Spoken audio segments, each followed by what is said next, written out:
Willow Creek was a quiet town that never made the news. It sat between rolling hills and sleepy forests, the kind of place where time seemed to move a little slower, and maybe, in some strange way, it actually did. The townsfolk liked their routines: morning coffee at the diner, gossip at the post office, and the ringing of the old clock tower every hour on the hour. But there was one building that no one went near anymore: the old clockmaker's workshop at the edge of town. It had been shut for decades, its windows coated with dust, its door chained and sealed with rust. The legend said the last clockmaker, Elias Thorne, had gone mad trying to stop time. Some said he vanished after the final midnight chime. Others whispered that his heart had stopped exactly when the tower clock did, both frozen at 11:59. Children dared each other to peek inside, but no one ever stayed long enough to see what was truly in there. One stormy evening, a young man named Leo found himself walking down that very road. He wasn't looking for adventure or danger. He was chasing inspiration. Leo was an inventor, or at least, he wanted to be one. His small garage was cluttered with unfinished projects, mechanical sketches, and scraps of dreams that had gone nowhere. He worked a dull job at a repair shop, fixing broken watches for people who didn't care about the magic inside them. But deep down, Leo believed there was something extraordinary about time, something no one had fully understood. As thunder rumbled above and rain began to fall in heavy sheets, Leo spotted the faint outline of the clockmaker's workshop. A strange flicker of light shimmered through the cracked window, as if a candle still burned inside. Curiosity gripped him. He pushed open the creaking gate and stepped closer. The sign above the door, though nearly unreadable, still bore the words Thorne & Sons Clockworks. The wind howled through the gaps in the roof as he pried the door open. Inside, the air was thick with the scent of oil and rust.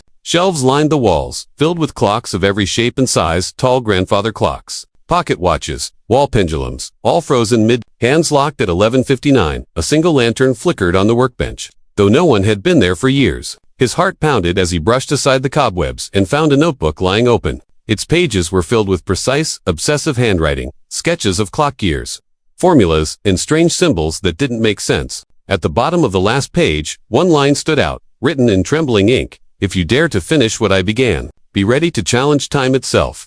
A shiver ran down Leo's spine. He looked up and noticed something strange: a massive clock hanging above the workbench, larger than any he'd ever seen. Its pendulum swung once, faintly, even though the air was still. Outside, thunder cracked, and for a moment, the hands of the clock twitched forward. Leo didn't know it yet, but that single step into the workshop had already set destiny in motion, and time, which had been sleeping for decades, had just opened its eyes. Story by Pure Hub Kindness.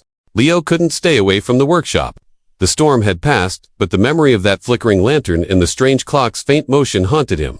The next morning, when most of Willow Creek still slept, Leo returned with a backpack full of notebooks, tools, and a thermos of coffee. He had decided, whatever mystery Elias Thorne left behind, he was going to solve it. Dust hung thick in the air as sunlight crept through the cracked windows. The workshop, though abandoned, seemed alive in its stillness.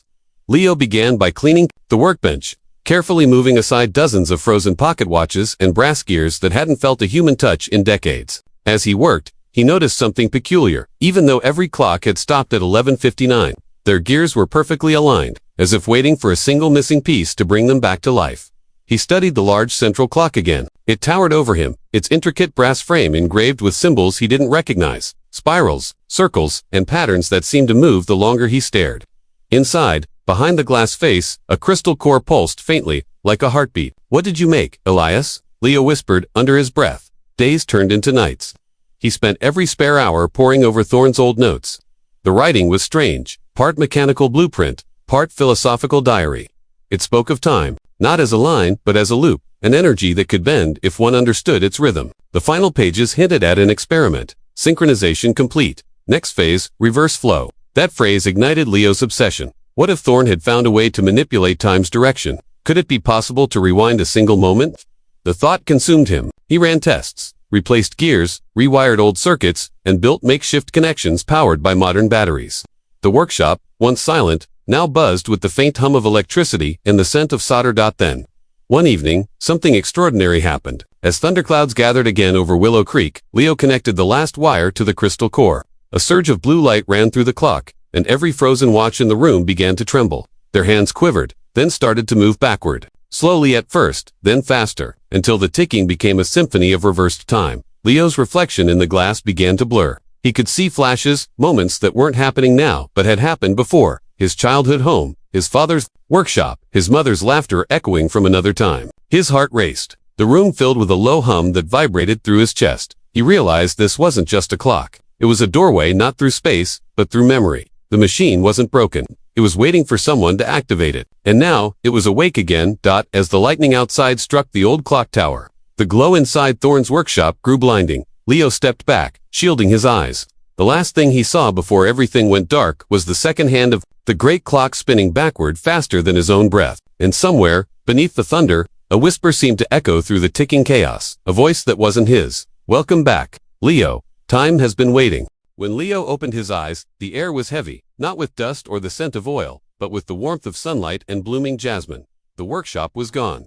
He blinked hard, trying to adjust his eyes, and realized he was standing in a place that shouldn't exist. His childhood home, the same faded wallpaper, the same wooden clock on the wall ticking in steady rhythm, and the same sound of his mother humming from the kitchen. For a moment, he thought he was dreaming.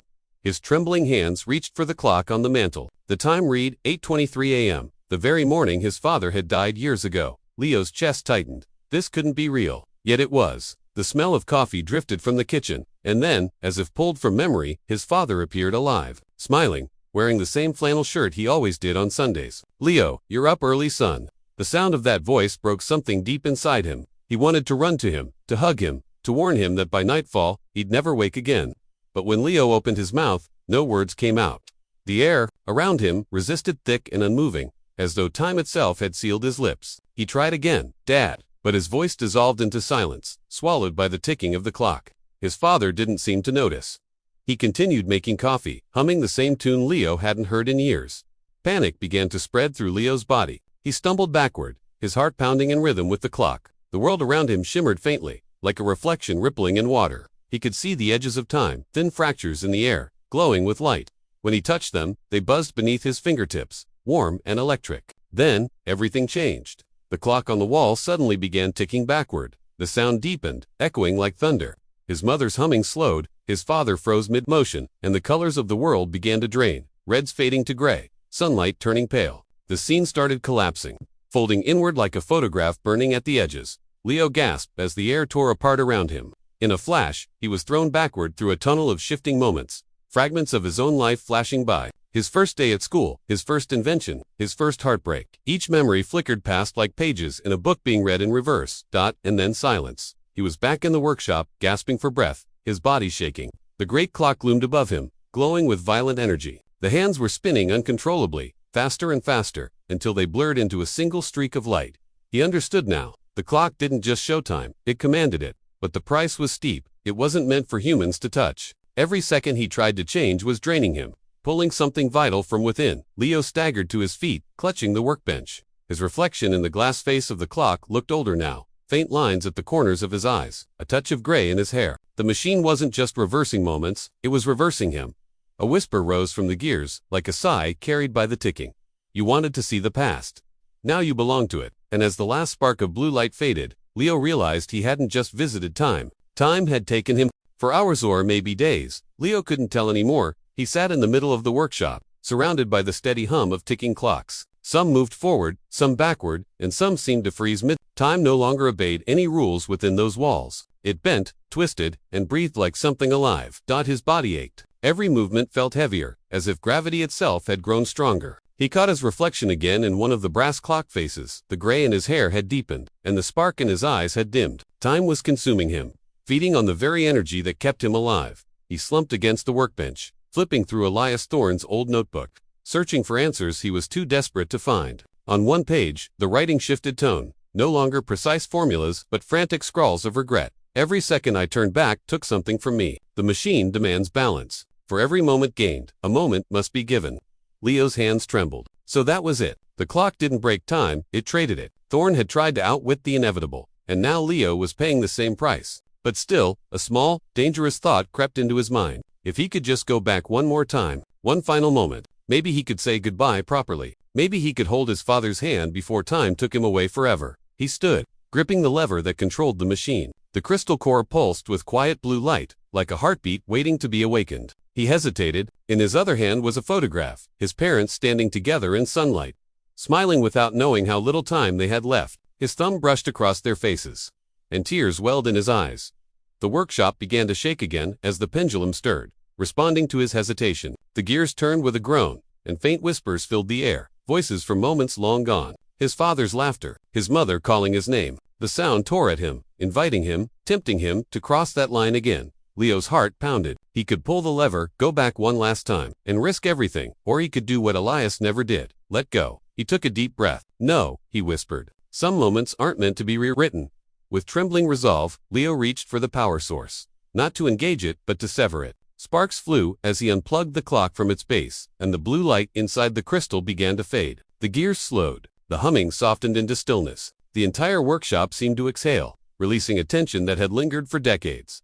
Silence returned, pure and absolute. Leo felt the weight lift from his chest. His reflection in the brass clock showed him as he truly was, tired, older, but free. The ticking stopped completely. For the first time since he entered the workshop, time stood still, not by force, but by peace. He smiled faintly, whispering to the empty room, "Thank you, Elias, I understand now." As he turned toward the door, sunlight broke through the cracked window, bathing the clocks in gold. Each one shone for a moment, as if acknowledging his choice. And when Leo stepped outside, the old sign above the door, Thorne & Sons Clockworks, creaked gently, as though saying goodbye. Story by Pure Hub Kindness. Days turned into weeks, and the townspeople of Willow Creek began to notice something strange. The old clock tower, silent for decades, suddenly rang once, just once, at exactly midnight. The sound was low and haunting, echoing through the empty streets like the heartbeat of a memory. By morning, a group of curious locals gathered outside the long-abandoned Thorne & Sons Clockworks, wondering if the impossible had happened, if time itself had started moving again within those dusty walls. When they broke the chain and stepped inside, the air felt different, clean, light, almost sacred. The workshop that had once been filled with chaos and mechanical noise now seemed frozen in perfect harmony. Every clock, big and small, had been repaired. They all ticked in unison, soft and rhythmic, as though breathing together. And every single one showed the exact same time, 12 o'clock. But Leo was gone. On the workbench, where the great clock stood, they found a single sheet of paper. The ink was fresh, the handwriting, calm, and steady. Time isn't meant to be conquered. It's meant to be cherished. To hold it too tightly is to lose it. To live within it, that's where peace exists. At the bottom of the page, in small neat letters, was signed, L. Thorne, apprentice of time. No one knew where Leo had gone, or how he'd vanished. Some claimed he'd been taken by the machine, absorbed into the heart of time itself. Others believed he'd finally found his way home, free from the burdens that had haunted him for years. Yet, there were quiet whispers among the older townsfolk who remembered Elias Thorne. They said Leo's face bore the same weary wisdom Elias had when he disappeared, as if the two were somehow connected across the folds of time. A few weeks later, the workshop was converted into a small museum. The people called it the House of Moments. Visitors from all over came to see the miracle, the clocks that never lost a second, never needed winding, and never stopped at all. Children would press their hands against the glass of the great clock, and some swore they could hear a faint heartbeat within. But for those who stood quietly, just long enough to listen, there was something else, a whisper. Soft, kind, almost human. Value your moments. Don't chase them. Years passed, and the legend of the one who challenged time became one of Willow Creek's most told stories. Not of a man who defied time, but of one who finally understood it. It spread beyond the town, across the world, shared in classrooms, in speeches, and on screens where stories of wisdom found new life. And when it was finally told on a small storytelling channel called Pure Hub Kindness, the message resonated deeply. People paused even for a moment to reflect on the ticking of their own lives. Because in the end, Leo hadn't disappeared. He'd simply become what he always sought to understand. Time. Story by Pure Hub Kindness.